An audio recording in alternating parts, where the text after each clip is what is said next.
Hello and welcome to You're Booked. I'm Daisy Buchanan, your host, book inspector and common thief. I have something I need to confess. In 2012, I stole a copy of McSorley's Wonderful Saloon by Joseph Mitchell in order to impress a boy. Listeners, I married him. Crime does pay, a bit. Firstly, my brand new book, The Sisterhood, A Love Letter to the Women Who Shaped Me, is published by Headline and it's available online and from bookshops across the UK. This week's guest also has a brand new book out and a criminal connection. We're talking to Angela Clarke, the prolific crime writer and broadcaster. On My Life is out now in Kindle. It's coming in paperback in July. And it has the unignorably thrilling tagline, Framed, Imprisoned, Pregnant. It's the story of Jenna, whose idyllic life is shattered when she is jailed for a murder she didn't commit. She has to clear her name, save her baby, and find the real killer. Angela is a Sunday Times bestseller whose social media murder series earned her an army of loyal superfans, including the crime legend Ian Rankin. Angela is a frequent TV and radio guest and host, talking about her writing, her work, her teaching in prisons, and her campaigning. She has the chronic condition Ehlers-Danlos syndrome, and she does significant work around raising awareness for less visible disabilities. Angela is also a beloved old friend who was kind enough to introduce me to her agent, who is now my agent too. Hello, Diana, right at the beginning of my writing journey. Together we have celebrated, sobbed, nearly poisoned each other with port, and almost murdered each other at the Eurostar check-in desk at the Gare du Nord. So we are in Angela's sitting room. Oh, I've had many happy evenings in this room, actually. We've had it was where I first played Cards Against Humanity. We nearly killed a slightly famous literary author by death by Brownie. Brownie. Yeah, death by Brownie. They then almost didn't make it home without being sick. So here I see a little this is beautiful, actually. It's an amazing tower that looks like the books are freestanding, but they're not. Oh, there's a fabulous sort of collection of Roald Dahl. I suppose they're not all sins. Oh, we've got cruelty, madness, lust, and deception. Yeah, they're great short stories. Topped by Nancy Mitford and bottomed by Patricia Highsmith and Raymond Chandler. So that's, and then Dylan Thomas cresting it all. Yeah, I have very weird sort of categorisation. It's a bit random and it's usually based on visuals, and it isn't even on kind of aesthetic visuals, it's on what I remember, which makes it very odd, I suppose, which also means that nobody else can find a book.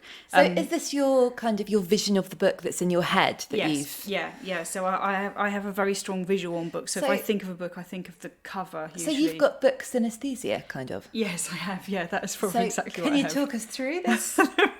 I'm not sure if I can translate it. So I like having them together. Obviously, I like having my kind of like little collections. I've got my Highsmiths together, I've got my Roald Dahls together, I've got my Nancy Mitfords together. But then there are also other versions of those books elsewhere in the house. So it's kind of a random system, which doesn't really make sense, does it? So I can't really describe it, but if we were upstairs, I could tell you, and you said, oh, do you have any Patricia Highsmith? I'd be like, oh yeah, it's downstairs, and I know precisely where it is and stuff like that, because of it makes sense in my head. It makes me very strange. Do you think, because I think you've got a very strong visual memory and a kind of a visual sensibility, do you think that helps you as a writer? Can you see as you write? Yeah, I can actually. That's true. I'm not sure whether it helps or not. People usually say that my work is, they always say cinematic. And I always find that really interesting because obviously I can see everything unfolding in my head when I'm writing. I can see my characters really clearly. I can see their world. I can see everything. But then I kind of assume, don't all writers do that? Isn't that kind of just what writers do? And maybe it's in the detail. Maybe. I think. And how kind of spatially, it's either the difference, I think, between a sketch with a pencil and a really... Somebody has said, another author has said about my next book, which is a gritty thriller set in female prison, that they knew it was me because on page 3 it doesn't mention a Mac, it mentions a Burberry Mac, and they were like, you can take the writer out of fashion, but you can't take the fashion out of writer. And I was really annoyed because I was like, damn it, I wish I hadn't had that in there. I feel like it's not right. That's something that I've heard writers talk about on. I really enjoyed recently, just to, go and listen to it. Please listen to this and then listen to this other great podcast. Izzy Sutty talking about Nina Stibbe on Rule of Three and saying the genius of her comedy is in her very specific detail. And I absolutely agree. But also I think, but don't all good writers do that? Like if there is a way of making an object very specific with a different word, then why wouldn't you use that instead of, saying a dog or... Yeah, I just read Twisted by Steve Kavanagh today, and he had a brilliant description of a guy where he said he looked like a snooker table with a beach ball on it that had been dressed and stood upright. And I was like, oh, that's blinding. I will have paraphrased that, so sorry to Steve for not getting it. I've been to the gym with that guy.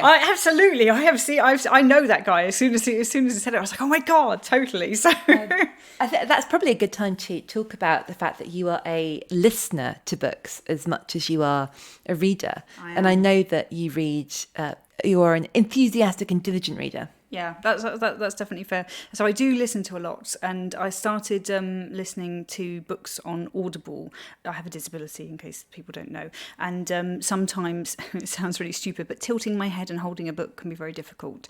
And I was recommended that I stopped reading as a result of that, and I was like, no, that's not going to happen. And then somebody suggested spoken word, and I used to get the CDs out of the library, because if you buy them, they're like 35 quid, expensive, really expensive. And and I had to buy a CD player because I don't have a CD player, so I had to borrow a CD player from my mum and dad in order to listen to them. So you have EDS? Yeah, that's right. Which I'm sure, people familiar with your work, and, you've written so brilliantly about it and spoken so brilliantly about it. But could you just describe sort of how it impacts you? Sure. So it is a degenerative connective tissue disorder, which means that I have chronic pain and chronic fatigue, and I injure really easily. So it often affects my mobility, my ability to work and things like that. It's not going to kill me, which is good. Always a plus point. I was going to say, hooray! That sounds really sarcastic and appropriate, but please, I'm delighted. No. Yeah, I'm really pleased as well that it's not going to kill me. I mean, it might kill me if I dislocate something and then fall in front of a bus, but only in a really slapstick stupid way. Exactly, not in the condition itself. But it's so I have that, and it means that I have to make adjustments to my lifestyle and my life and what I do. And as I get older and bits wear out, those adjustments get a bit more necessary. And giving up reading books is just not possible. I had a really bad flare-up attack of my condition back in, I think it was 2013, just after my first book came out, and I dislocated my neck and I wasn't really able to walk for about 3 months. And I spent pretty much most of the year lying down, and it took me a year to get back to work and everything. And during that time I was not allowed to watch television or read or look at my phone or anything that involved tilting my head at all or holding things up. I wasn't physically capable of doing it. So that's when I got heavily into listening to books, and I did the CDs. Dad came over with a very dodgy old CD player and CDs from the library, and then I started buying CDs. And those really chunky cylindrical batteries loaded up in the back. It was like that. It was totally like that. All batteries, and it was everything that you can get in the library is quite it is what you would expect it to be, because the market is largely for spoken word stuff. It's for older people with sight difficulties or whatever. So it was a lot of Jane Austen, a lot of I ordered in all the Hemingways and redid all the Hemingways, both of which I'd read already, but it was nice to listen to them. And then somebody introduced me to Audible, and it blew my mind, because I was like, wait, what? Hang on, I can get books, all the books, straight to my phone now, and also I can speed them up. Because that's the thing with spoken word. Everybody enunciates so clearly. And this is why when you listen to books like that, it sends you to sleep. I suppose they're all actors, aren't they? And they want to do it in an actor-y fashion. All of that, kind of thing, which is great and fabulous. But that's not, my brain works quicker than that, and I need to absorb stuff quicker than that. In the CD times, was there anything that you were given where you thought, I wouldn't have found this normally, but okay, and ended up really enjoying? That's really good question. I did a lot of, there's a lot of kind of comedian memoirs. So a lot of kind of like old school comedian memoirs. And I did really enjoy those. They were really good. But then the writer brain in me always thinks, well, did they write these or did they have somebody else write them for them? I mean, probably if they were comedians, they probably wrote them themselves, I guess. There's a lot of intimacy there, isn't it? It's sort of having someone tell you their life story. Yeah, and they are really lovely, and I still do listen to a lot of memoirs, and they are always better if they're read by the person who's written them, and that is really fun. And actually, those kind of things I tend to listen to at night. That tends to be my kind of chill out, I'm getting ready for bed kind of stuff. I love a good biography as well, just before bed. There's a few on here, or I see Alan Partridge's Nomad. Yeah. And there's Elizabeth Jane Howard's, not the one that she wrote, but that's written about her. Oh God, where's it gone? I now can't see it. It's see, here's me going like, oh yeah, I know what all the books are, and clearly I don't. So I must have moved it back upstairs. You're a very successful crime writer, and there's masses and masses of fabulous, scary crime here. Lots of psychological thrillers. I see our mutual friend Claire McGowan. Yes. Her excellent books. We've got The Dead Ground, A Savage Hunger, and The Silent Dead. I think I remember we at Port Eliot, and she was fighting about the title of A Savage Hunger. Yes. It's like, should it be a rampant hunger? Yes. Should it be a greedy hunger? Yeah, I think we had one of those conversations where you end up just basically shouting adjectives at each other and going, "What about this? What about that?" Yeah, and I've got Erin Kelly and Sharon Bolton here and William Shaw, a lot of kind of crime writers, active crime writers now, contemporary ones who I really, really admire. Like really fantastic writing, really kind of. I think it's very interesting that you read crime so assiduously, I think that's the word I'm after, and in such a dedicated way, and you're writing it, because I know lots of writers sort of avoid their genre or their area when they're writing because they don't want to kind of borrow anyone's voices. Which writers have you discovered that you've been the most inspired by? Well, I'm inspired by all the old classics and I'm inspired by my contemporaries, but I don't tend to read contemporary crime when I'm actively writing my first draft.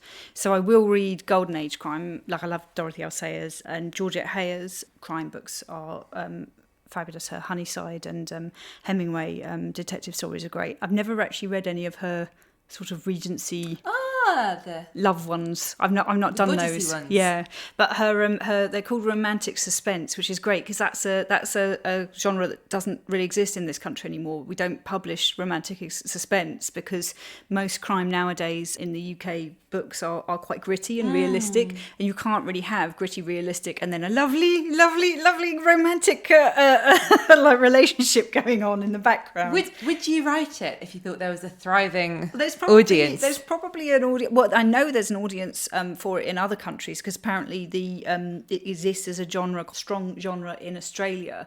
And I think that America thinks that all British writers write like that still. They think that all crime writers, which is why it's often difficult for British crime writers, contemporary ones, to get published in the States because they think we're Christie. They think we're Agatha Christie. And if we don't, that we all live in big houses and write jolly fun murders where there's no blood, no guts, no swearing and a big snog at the end, And when you don't give them that, they're like, but what is this?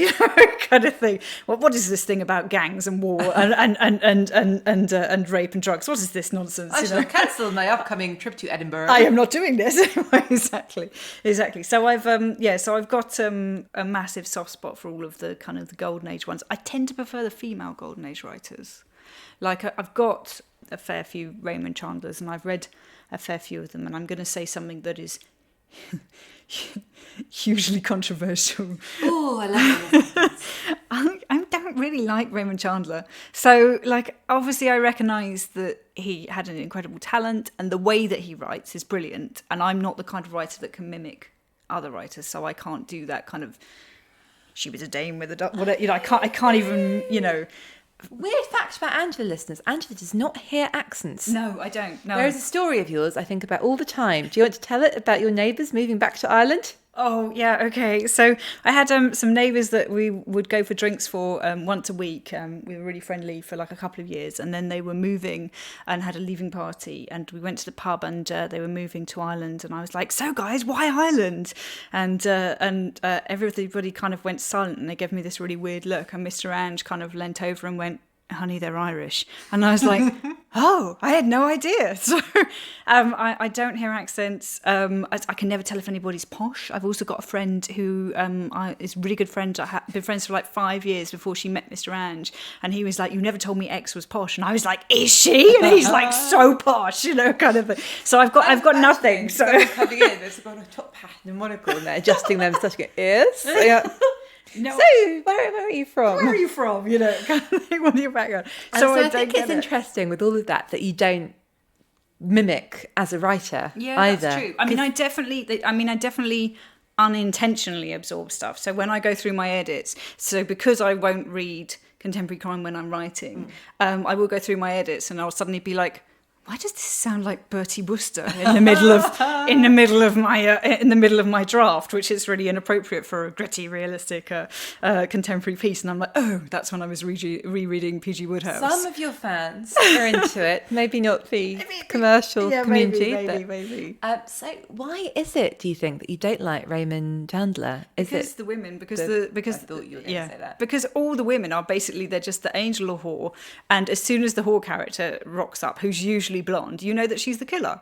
So not only is it like terrible stereotyping cliches, it's also really bloody obvious, and I find that really infuriating. Like a good Christie, a good Agatha Christie, and there is obviously variation in them. She wrote a lot of books, perfectly reasonable to have variation, but a good Agatha Christie will still get you, and you won't know who it is, and I think especially when you're a crime writer, you learn to read the mechanisms, so it's quite normal for me to work out who it is, who's done it. So I love it when people pull the wool over my eyes. That's actually one of the reasons why interesting. Erin Kelly's one of my favourites, because I have never once been able to guess who it was with Erin's. She's absolutely brilliant at that. So you'd rather not have the satisfaction of feeling like you unpicked the clues. You want a bloody hell at the end. Yeah, I want the twist.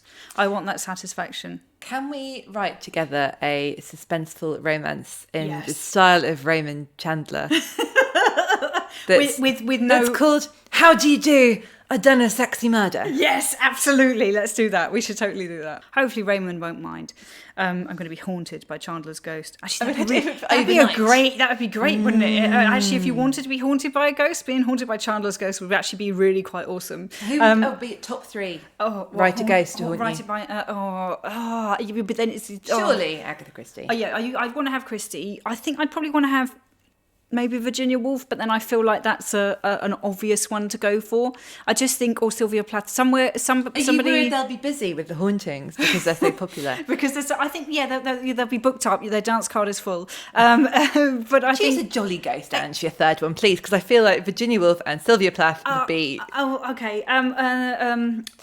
Can That's I have Dorothy Alsayers then? It's because Yes. it's the people that I want to have, that I want to ask questions of. Well, of course, I don't know how the ghost relationship is going to work. They might not want to answer questions, kind of thing. Like, one of the reasons I'd like Virginia and Sylvia is because I feel so much has been written about them and projected onto them that isn't necessarily anything to do with them. But they may not care about that. They may just want to knock things over and make weird noises at night and wake me up. So I want to see whether they'd get on or whether there'd be a bit of like, oh, it's you.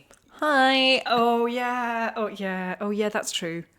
Oh, it's just all the gossip, basically. Please write this. Yeah, it'd be great, wouldn't it? Which is the hauntings my of. My favourite sort of slash fic. Yeah, the hauntings of. But yeah, Dorothy would be awesome. Dorothy Alsayers. Have you ever read any of her stuff? I read a little bit as a teenager, and I don't really remember. I think my mum was like, "You'll love this," and I was like, "Oh, will I, Mum?" And in a teenage way, but I should go back. So it's the Lord Peter Wimsey mysteries, and Lord Peter Wimsey, I think, is basically I think she did something very clever. I think she took Jeeves and Wooster and set it to murder, but it made it a murder mystery, you know, kind of thing. That's effectively what she did, because you've got an aristocratic main character with a very supportive butler, and the aristocratic Lord Peter Wimsey is actually smart. He's not Bertie Wooster, but it just strikes me as that's what it is. And she, you know, she was a working jobbing writer. She needed to do it for money, and I've just always thought she was like, right, what you know, in the same way, if you were allowed to do, you know, the Wizarding World with a murder mystery, you'd make a fortune. You know, obviously you can't because of copyright, but but yeah, that in that same kind of way. But I think they really copyright witches and wizards, can you? No, but like, I mean, if you could take like Hogwarts, which I guess is why fan fiction is so popular, right? Because it's recreating worlds and putting new stories in them. It's really thrilling, actually, isn't it? People saying, I love these characters so much and I want this to happen. Yeah, exactly. Because you want them to have lives, which they do, and you want to know what those continuous kind of lives are. But then I think that the books really take off when she introduces Harriet Vane in Strong Poison, who is basically her. So she's a mystery writer. I always like the female mystery writer characters best. So, who is it in Poirot? I've forgotten her name. The other one. All I can think of is Zoe Wanamaker on the television. I'm thinking of Jessica Fletcher, which is totally Jamie. wrong. Nothing to do with Poirot. Who's also basically Marple. J.B. Fletcher is basically Marple. So, and she actually played Marple before anything else. Marples are my favourite. I reread them all recently in order. I had an operation, and first of all I reread Malory Towers because I was like, I need comfort, and I knew that I was feeling better when I started going, actually I think it's quite cruel the way that they treat Gwendolen, and when I think about it from a you know, to begin with, I'm like, oh, this is so great, and I still feel so wonderful to be back amongst friends, and then I'm like, actually with my adult, you know, like contemporary eye, I feel that the 2019 eye, I feel this is not correct. Because everybody, you know, there's this sort of secret, not secret, but a group of women who are like, Amy is the best in Little Women. Come on, we've got a shit for Amy. And I think there's you know, emerging, because I absolutely, if I'd been at Malory Towers, I would have been Gwendolen with shades of Mary Lou. Yeah. Oh, see, I like Mary Lou as well. And who's the one girl who comes the one term who is basically nouveau riche, and so she ends up nicking something and running off with one of the other girls, which is nowhere near as bad as what loads of the others do, who are instantly forgiven, but she's cast out because she's nouveau riche. Ellen? Yeah, I think it is, actually. Because Gwendolyn's desperate to make friends, and she makes friends with the wrong one. And is it Clarissa, who's a bit dowdy and sort of seems to be in shabby clothes, and then she's secretly a duchess or something, absolutely, or a lady. Absolutely. That was it. And she gets led to the Honourable Clarissa. That's right. She's got a name like, it's not Clarissa Darling, because that's Clarissa Explains It All. It is Clarissa something like that. Clarissa very posh. And but yeah, and I just felt sorry for Gwendolen when I reread them as an adult. Like as a child, I was like, oh God, Gwendolyn's so terrible. As a child, we were all like thinking about the music room. I was like, Daryl was right to hit Sally. Yeah, with her temper. absolutely. And we all want to be Daryl, you know, kind of thing. But yeah, I felt really sorry for Gwendolen rereading it. But then, like, I was like, okay, I'm not ready to come back to like the real world yet, so I started rereading the Marples in order. I love Poirot, and I've read most of them. I think I've read all of them, and then I reread them again, various ones periodically. But I as I get older, I love Marple more, much more. How many are there? Marples or Poirots? Either Marples. I think Marples are. There's I'm going to go with 12 to 14. Let's say somewhere around about that. That's a manageable number. Because I thought it was going to be like 70. No, I think there's like 33, 36 Poirots plus the short stories, and now plus you've got Sophie Hannah's ones as well that she's doing. If you could choose a golden age crime author, or any author who's long dead and isn't going to be very upset, all copyright issues aside, who would you pick up? Whose stories would you be telling? I'd want to do Marple. I want to do Miss Marple. She's just such a great character. And in those books, Christie, just like the 450 from Paddington, has such brilliant female characters. So they've got Miss Marple herself, and the running joke through all of them is that everybody always like dismisses Miss Marple because she's an old lady. And I just think that it's almost like that seems more like prescient now than it perhaps it did, then, kind of thing. And then you've also got her friend Elspeth McKillicuddy, who sees the murder committed on the train and knows that she will be dismissed because she's an older lady, even though she's quite forthright and quite direct, but knows that she won't be listened to by the police. And then they introduce Lucy Aylesworth, who is has a maths first from Cambridge, but decides, because it's after the war, makes a financial decision that it would be better to work as house staff, but be brilliant at it, because it's become so difficult to get staff to run houses, that she basically comes in and solves everybody's lives, and enjoys doing it and does it really well, but is clearly really intelligent. So in a super kind of problem solving way. So you've got these kind of three amazing female kind of characters in it, and I just think it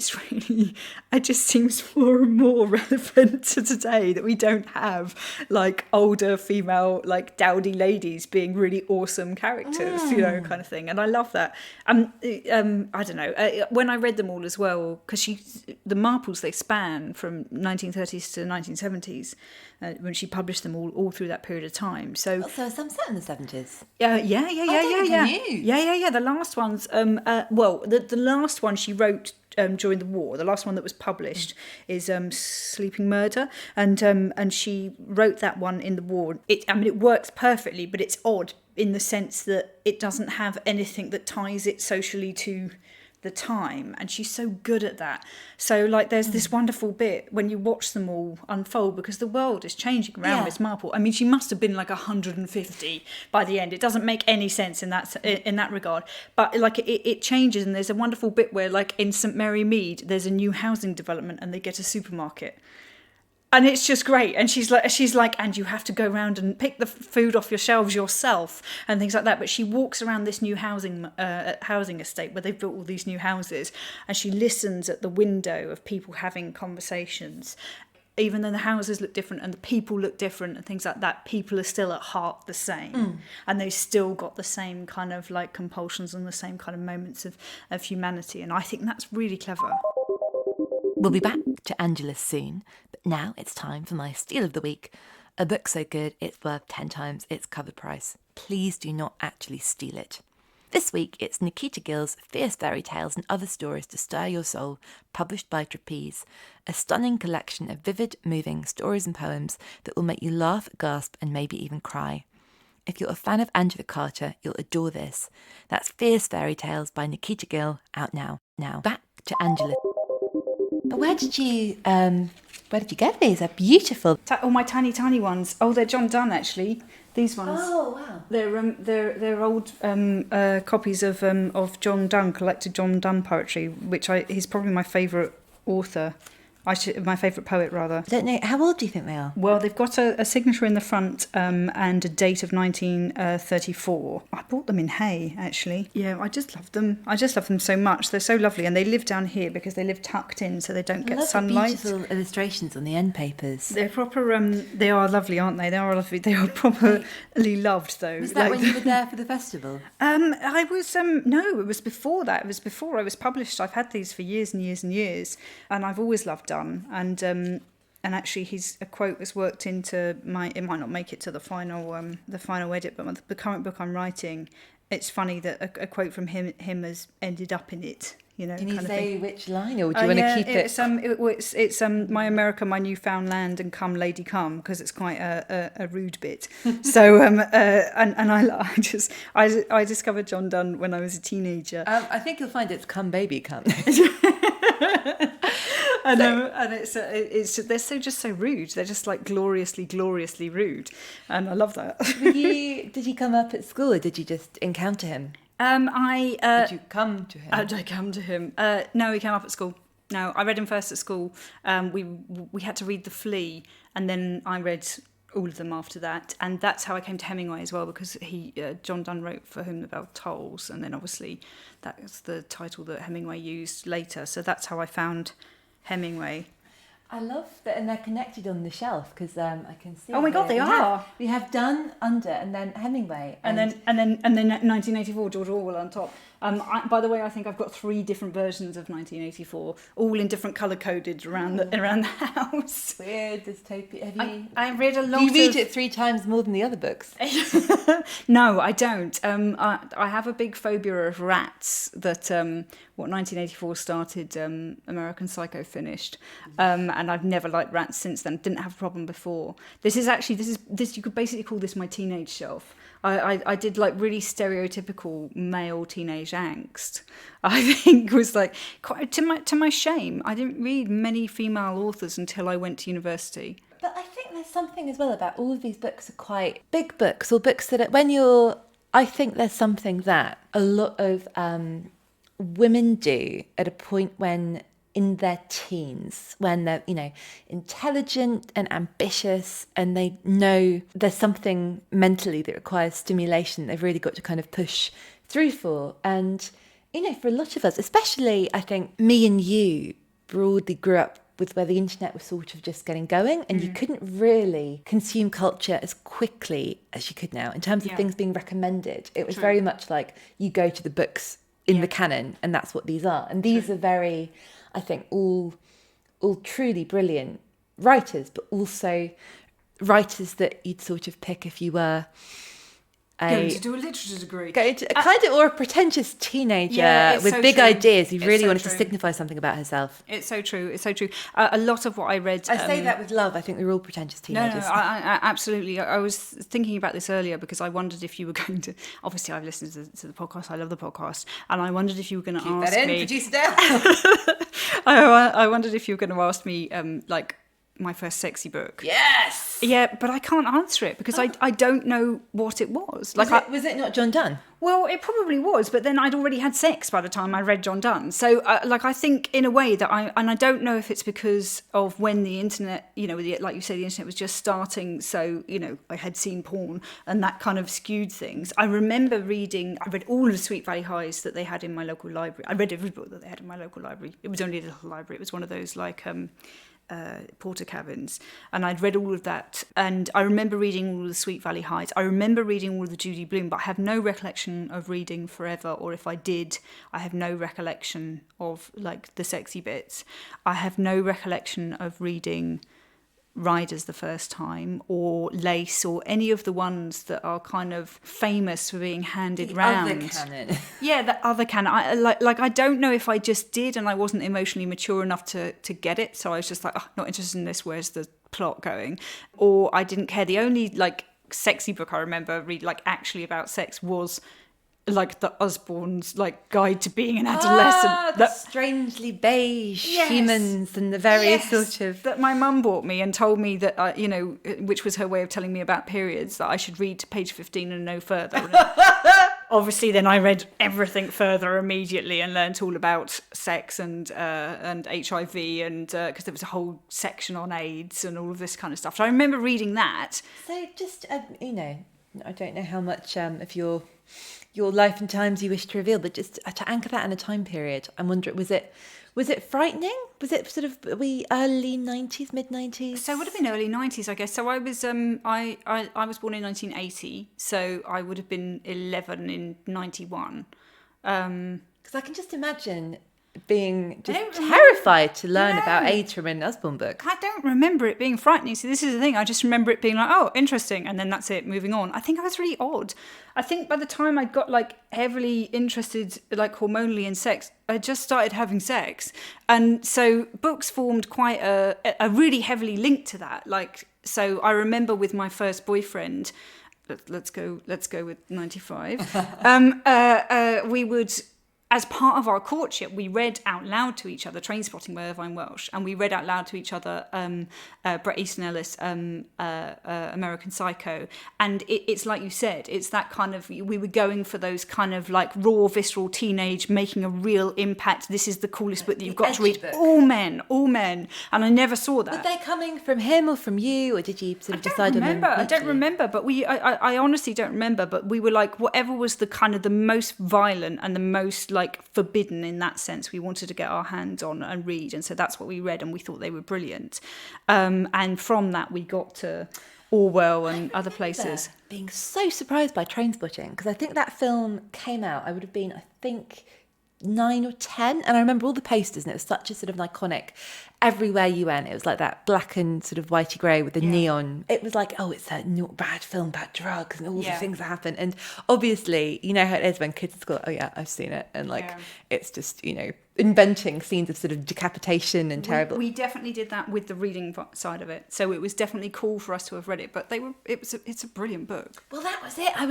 It's so funny, it's so sad, it's so poignant. Emotionally. I just thought it was going to be like, fucking drugs, man, for 300 pages. No, and it's so that wasn't a Scottish accent. I don't know what accent that was. Well, I wouldn't have been able to tell anyway. So one of the greatest moments happened to me recently was I got to meet Irvine Welsh for the first time, and we ended up hanging out for a bit, which was fucking amazing. And I couldn't. Where were you? I was at Bloody Scotland, the festival in Bloody Scotland, and we ended up going for drinks and having dinner, and it was amazing. And during it, I went to the bathroom and texted my boyfriend from when I was 15, who I haven't spoken to. I could see the last time I spoke to him was 9 years ago, and I was like, you will never believe where I am right now, because I knew that nobody else would understand quite how monumental that was to be 15, like lying in our pants, like reading it out loud to each other, because Did also, you tell him? Yeah.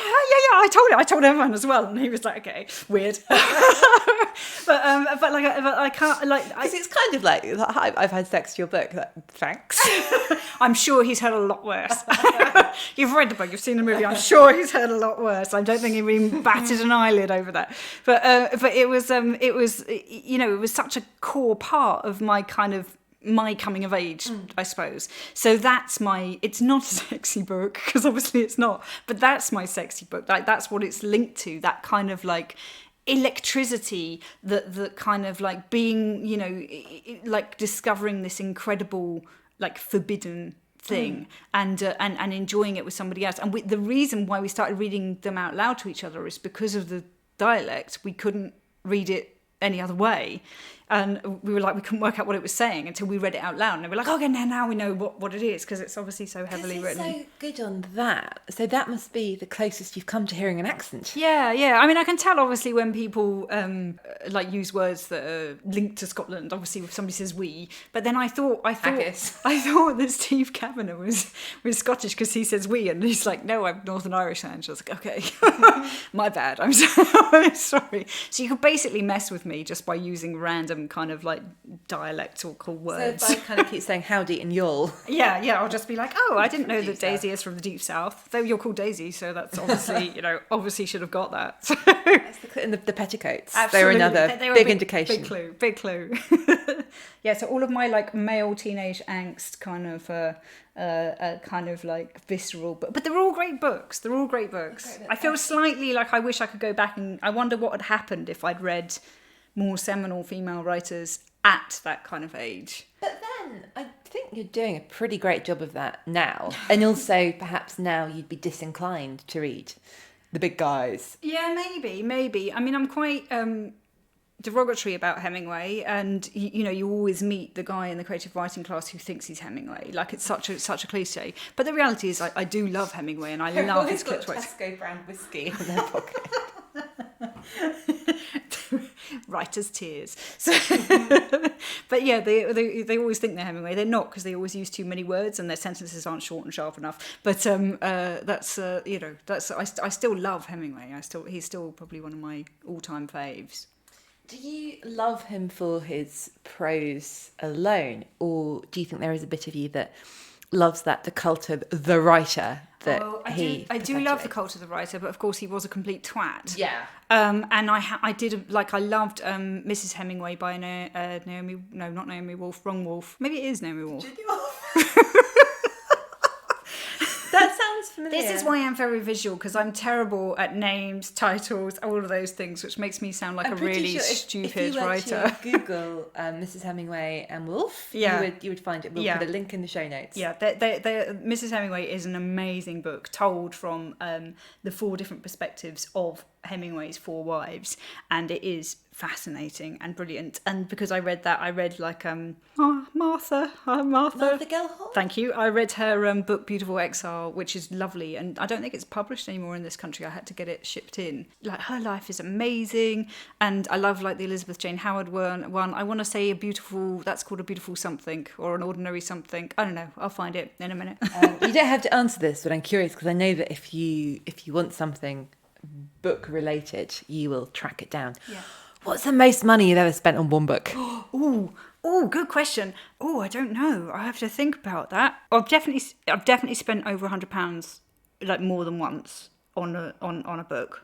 More than once. Do you know which ones? I spent £100 on more than £100 on the Manolo Blahnik book, which is signed by Manolo Blahnik. That's my past coming out because I really wanted it. Massive fan of his work, and it's signed by him and the photographer, which is really cool. It's at the bottom of the big pile. You probably can slide it out, but there might be like a toppling situation going on. I'd be very nervous about knowing. I mean, I imagine that's probably a book that's worth a lot now. I don't think you would want to that's true. do anything with it. But there is a book that I've had my eye on that I haven't bought, but you can't get in this country, which is an accompaniment to Dorothy L. Sayers, which has all of the quotes that she uses because she's so literary. There's so much Latin and stuff like that in it. Dorothy L. Sayers' specific dictionary of quotations. Yes, for everything that she used, but it's only ever been produced in America. And I looked that up several times, and the last time I looked, it was $256. And I haven't bought it, but I do periodically go back and see. It's $256. No, pounds, because it was over here, and I think that somebody had shipped it. I don't even know if it's published anymore in the States. I think it's out of publication completely, but they never published it over here, and I would love that. I did spend quite a lot. American listeners, you know what to do. Yeah. If you see one of those, please send me one. I will. She'll PayPal you. I will PayPal you. Yeah, absolutely. I did spend quite a lot of money on a book about poisons that is no longer. It's no longer in publication now. Which obviously I largely... It was a mistake to drink that herbal tea. Peppermint and licorice, it was a lie. But I don't... it's stupid because like you can't really... I mean, you can use poisons. I think that Mark Billingham is going to use poison in one of his next ones, but from something that he said. But it's such a Christie thing that like you couldn't really get away with using loads of poisons, but it is really fascinating to read all about all the different types and stuff like that. And it is then fun when you go back through like the Marples and you're just like, oh yeah, strychnine, I know that. Also, poison seems to be like a hell of a lot more, like it's much harder to get hold of now. Well, except it probably isn't because you just buy it on the internet, on the dark net. I don't know. Well, maybe on the dark web. I was going to say, I wouldn't know how to get onto the dark web, which sounds like I'm protesting too much. But well, I tried to buy castor oil from a chemist the other day to make my eyelashes grow, and they said, we can't sell that to you because we're worried that you'll make a bomb out of it. Wow. Did you try to buy a lot of it, or they just didn't like the look of you? I think all of the above, and I was buying matches and petrol. No, I think there's you just can't sell it domestically anymore. Wow. Really? I had no idea. Wow, okay, that's really fascinating. That is really fascinating. If ever your past and present lives collide a little, some sort of beauty matter. Yeah, it's definitely a thing. I mean, I'm pretty sure that... Oh, well, Villanelle. Yeah, exactly. I'm pretty sure that... I haven't read the books. I have to be honest, I haven't read the Villanelle books. But, watch the telly. Obviously, the telly was very good. The thing is, in the books, I know I'm not the first person to say this. I'm the 800 millionth person to say this, but...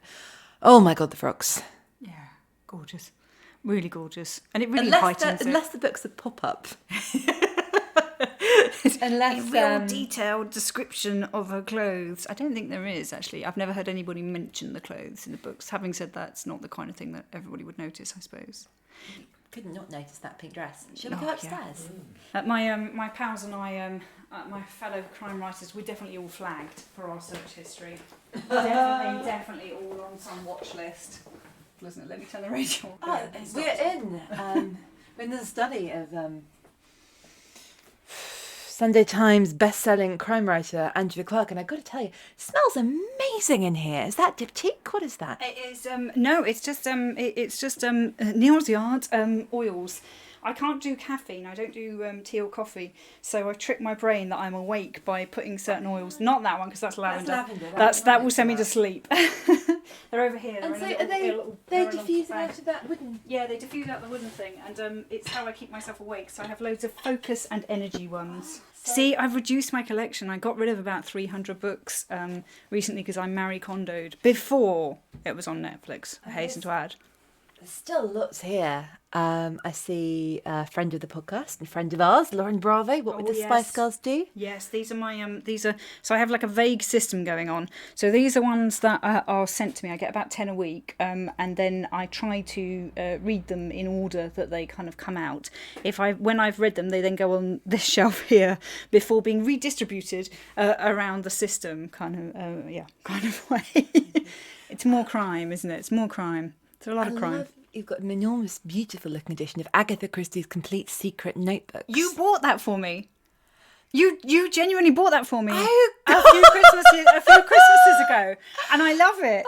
It's great. It's great. I was like, I do remember that because I remember being quite worried that you might have it. It goes really well with her autobiography, which I've just reread again, which is possibly the best book she ever wrote. And it's her own. I know. It's really fascinating. She very carefully dodges the dodgy 2 weeks where she vanished, and she does refer to it a little bit and says that she had basically a mental health episode, and that's what and she should have seen warning signs beforehand. So she talks about the warning signs beforehand and then afterwards, but never divulges what she was actually doing when she vanished for those 2 weeks.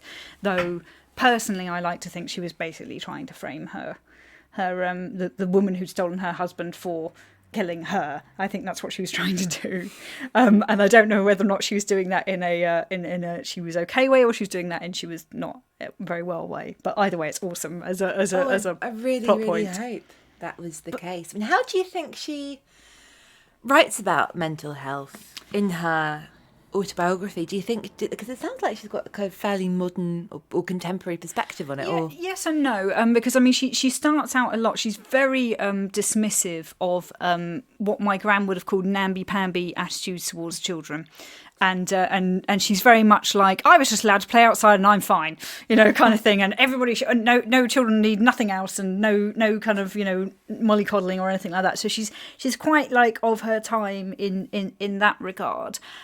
And obviously she was of a certain social class, and that kind of comes through. But actually on certain things like mental health, I mean, I think because she was clearly interested in human psychology and psychiatry, and definitely was abreast of kind of developments of that and what was happening, that she's actually fairly good on that. So she talks about the pressure that led up to the breakdown between her marriage and how her mother died at the same time, and she was on her own trying to clear out the house, their family home, separated from her husband, like physically, but not actually. She didn't know that their relationship was over, and he was off with what was going to become his new wife, and all this kind of stuff. And she was like, there was moments where I remember sort of coming to in places and thinking, how am I here and what's happened? And that was a warning sign. So I pushed too hard. Depersonalisation. Yeah, and I think she talks about it in terms of kind of it becoming too much for her mind, so her mind shutting down, and which I think is probably very true, isn't it? I think she was very true judge of character and a very true judge of kind of human emotion, which I guess is why the stories work so well. But I think therefore she has a very astute view of her own mental health and what was going on in that situation. I suppose that's it, that she's so used to having to know a character's motivations, she can look back at that time and think, well, that's why. That's fascinating. And I suppose because she's these books are so powerful and so widely read, to think of her as someone who, has lived this life and had these vulnerabilities. There's definitely PR spin in it as well. I mean, she's telling her story, and she obviously took the conscious decision to do it before she died and before somebody else could do it, kind of thing. And I think she's definitely like, right, I'm going to write down what happened, my relationship with my children, my relationship with my husband, and get it down, fixed in time in that sense. And it's a great read. It's really good. So you said you come read. What is it about these books that have made the cut? Well, I tend to keep ones that either I love and that I reread, ones that are kind of research. So I've got like a lot of research ones over there. I have all of my poison books and various kind of stuff on forensics and stuff like that. Big, massive murders, Yeah. but not for real purposes, honest. Absolutely. By John Murder. By I Done It. I see you've got Adventures in the Screen Trade by William Goldman. Yes. Which means I can ask you about this and about your screenwriting life. My screenwriting life. My screenwriting life is less developed than my book writing life, but it's something that I'm moving into. I think story works across all platforms, doesn't it? That's the kind of unifying factor. And especially, you're, as we've said before, a cinematic writer. That's true, but then I'm learning as well when I write scripts that though I think of myself as a cinematic writer, it's still a difference between writing for novels, which is very internal, and making sure that you're getting the visuals across in a script. But it's a really fun thing to do, and like the bookworm that I am, I read a lot to try and get like a handle on things. So I also read a fair amount of scripts as well. So there's various scripts lying around and various book forms of scripts, which are always fun. And I have a load of plays actually. I have like a slightly embarrassing number of plays. I couldn't get rid of those things because I love them, and I think it's the kind of thing that you do reread. I keep everything that's signed, everything that I'm quoted on, because I'm vain. And I think that's permitted. Is that allowed? Is that allowed? And yeah, I don't know. I mean, I kind of tricked myself because I was kind of like I could get rid of them and then I could just buy more. I think also as well because I can't hold books so much anymore. It's become less important for me to keep collecting them. This is a total lie because it's a total lie. Basically what happens is I just listen to them, and if I love them then I buy the book anyway because I want it to refer to it and I want it visually to remember. Because I get the sense that you feel very strongly about them aesthetically and as loved objects and sort of decorative objects that tell a story about you as well as the story that they're telling. Yeah. Well, books are very aesthetically pleasing, aren't they? And they smell nice and they feel nice and they stay. They're more than their singular parts. I'm not sure. But then we're standing facing like... You talking about books sounds a little bit like, and I mean this with such love and affection because it thrills me, a bit like Bridget Jones talking to Colin Firth about Mr. Darcy.